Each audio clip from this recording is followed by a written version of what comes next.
నమస్తే, welcome to Sakshi exclusive. Hi friends. అవమానాలు ఎదురైన చోటే అద్భుతాన్ని సృష్టించి ఒక సాదాసీదా గ్రామీణ మహిళ విశ్వవ్యాప్త గుర్తింపుని ఎలా సాధించవచ్చో నిరూపించిన పర్యావరణ మూర్తి పద్మశ్రీ సాలుమరద తిమ్మక్క. చదువు లేదు, సంపద లేదు, కడుపున పుట్టిన సంతానము లేదు, కానీ నేడు కోట్లాది మందికి ప్రాణవాయువును అందిస్తున్న వందలాది మహావృక్షాలకు ఆమె ప్రాణదాత అయ్యారు. సమాజం చూపిన వివక్షను దిగమింగుకొని ప్రకృతిని తన బిడ్డగా మార్చుకున్న ఈ వృక్షమాత జీవిత ప్రస్థానం ప్రతి ఒక్కరికి ఆదర్శప్రాయం. ఆవిడ గురించి ఈ వీడియోలో పూర్తిగా తెలుసుకుందాం. వీడియో అయితే ఎక్కడ స్కిప్ అవ్వకుండా చూడండి. కర్ణాటకలోని తుముకూరు జిల్లా గుబ్బి తాలూకుకు చెందిన ఒక సాధారణ పేద కుటుంబంలో తిమ్మక్క జన్మించారు. చదువుకునే భాగ్యం లేకపోవడంతో చిన్నతనం నుండే కూలి పనులకు వెళ్ళేవారు.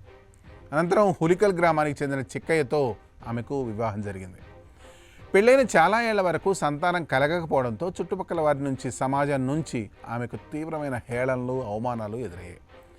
నిరాశతో ప్రాణాలు కోల్పోవాలనుకున్న ఆ దంపతులు చివరికి ఓ దృఢ సంకల్పానికి వచ్చారు. కడుపున పుట్టే పిల్లలు లేకపోతేనే ప్రకృతిలోని మొక్కల్ని తమ బిడ్డలుగా ఎందుకు పెంచకూడదు అనే ఆలోచనతో వారి హరిత ప్రస్థానం ప్రారంభమైంది.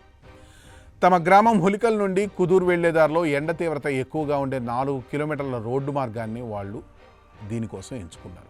ఆ రోడ్డుకి ఇరువైపులా మర్రి మొక్కలు నాటడం ప్రారంభించారు. మొదటి ఏడాది కేవలం 10 మొక్కలతో మొదలైన ఈ ప్రయాణం ప్రతి ఏటా పెరుగుతూ వచ్చింది. కేవలం మొక్కలు నాటడమే కాకుండా మైళ్ళ దూరం నుండి కావిడితో నీళ్లు మోసుకొచ్చి వాటిని సంరక్షించేవారు. పశువుల నుండి రక్షణ కోసం ముళ్ల పొదలతో కంచెలు వేసేవారు. తమ కూలి డబ్బులన్నింటినీ ఆ మొక్కల కోసమే వెచ్చించారు. పిచ్చివాళ్ళంటూ లోకం నవ్వినా వారు తమ హరిత యజ్ఞాన్ని అయితే ఆపలేదు. కాలక్రమంలో తిమ్మక్క భర్త చిక్కయ్య అనారోగ్యంతో కన్నుమూశారు. తోడు కోల్పోయి తీవ్ర ఆర్థిక ఇబ్బందుల్లో ఉన్నప్పటికీ ఆమె అయితే అధైర్యపడలేదు. భర్త ఆశయాన్ని గుండెలో నింపుకొని ఒంటరిగానే ఆ వృక్షాల సంరక్షణను కొనసాగించారు. కన్నడ భాషలో సాలుమరద అంటే వరుసగా ఉన్న చెట్లు అని అర్థం. ఆమె చేసిన అద్భుతమైన కృషికి గాను లోకం ఆమెను సాలుమరద తిమ్మక్కగా పిలవడం ప్రారంభించింది. ఆమె నాటిన 385 మర్రి చెట్లతో పాటు వేలాది ఇతర వృక్షాలు నేడు బాటసారులకు చల్లని నీడను, పర్యావరణానికి అపారమైన సమతుల్యతను చేకూరుస్తున్నాయి. ఆమె నిస్వార్థ సేవను గుర్తించిన భారత ప్రభుత్వం 2019లో దేశ 4వ అత్యున్నత పౌర పురస్కారమైన పద్మశ్రీతో ఆమెను సత్కరించింది.